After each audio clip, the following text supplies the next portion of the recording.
किस्मत भी कितनी अजीब चीज होती है। तुम चाहे जितना किसी चीज को पाने की कोशिश कर लो, अगर वो तुम्हारी किस्मत में नहीं तो वो तुम्हें मिलकर भी कभी नहीं मिलेगी। ये बात तब की है जब मैं 10वीं कक्षा में हुआ करती थी। उस वक्त में थोड़ी नासमझ थी, समझ नहीं पाती थी कि क्या गलत है और क्या सही।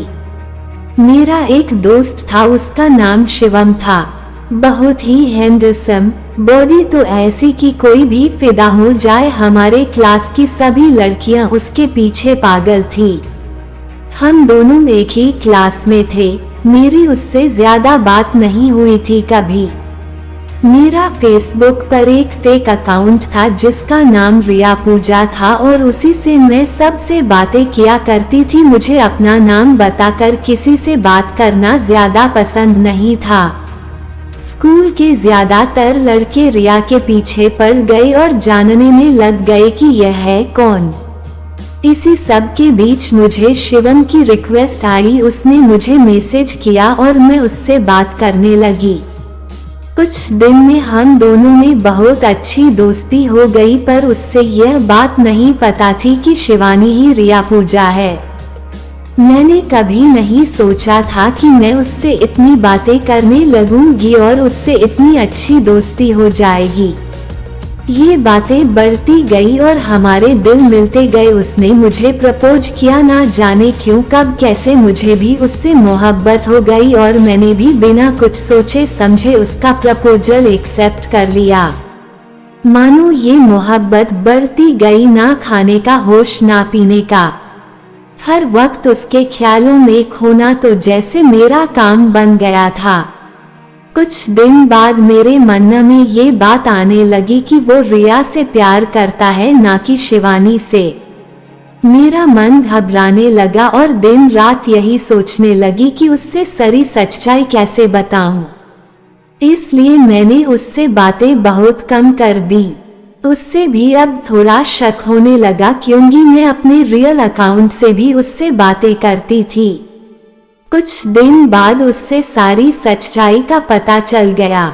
मैं बहुत डर गई। उसने बहुत गुस्सा किया, तब भी वो मुझे अपनाने के लिए तैयार था। बस कहे जा रहा था कि शिवानी तुम हाँ कर दो, मैं नहीं जाऊंगा तुमसे दूर। पर मैंने घर वालों के डर से मना कर दिया और गुस्से में ही आकर वो मेरे क्लास की दूसरी लड़की के साथ रिलेशन में आ गया।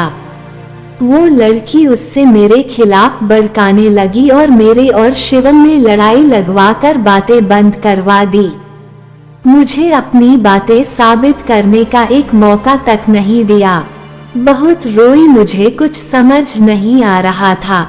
उस वक्त मैंने उससे उसके हाल पर छोड़ना ही सही समझा और उससे भूलने की कोशिश करने लगी। उसके लिए मैंने अपना स्कूल भी बदल दिया।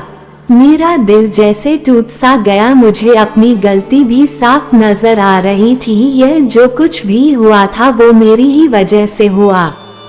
उसका मुझसे दूर जाना भी जायज था, पर बस एक सवाल था कि क्या वो मेरा इंतजार भी नहीं कर सकता था।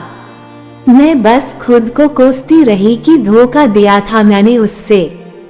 उस बात को 4 साल हो गए। उसके बिना रहने की आदत तो पड़ गई थी मुझे, पर रातें मेरी उसकी यादों के साथ गुजरती थी। एक दिन उसका मैसेज आया मेरे पास, कैसी हो।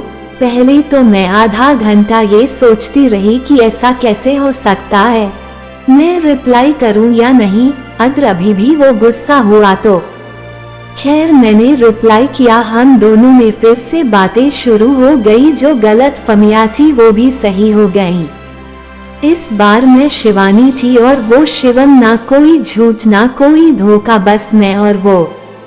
हम दोनों मिलने लगे, बातें बढ़ी और हमने शादी का फैसला किया। पर कहते हैं ना, अगर मोहब्बत सच्ची हो तो उससे मंजिल मिलने में बहुत मुश्किलें झेलनी पड़ती हैं। पर मेरे साथ तो कुछ अलग ही था। मानो ऐसा लग रहा था कि हमारी मोहब्बत की मंजिल है ही नहीं है। उसकी एक कार एक्सीडेंट में मौत हो गई और मोहब्बत हमारी अधूरी रह गई।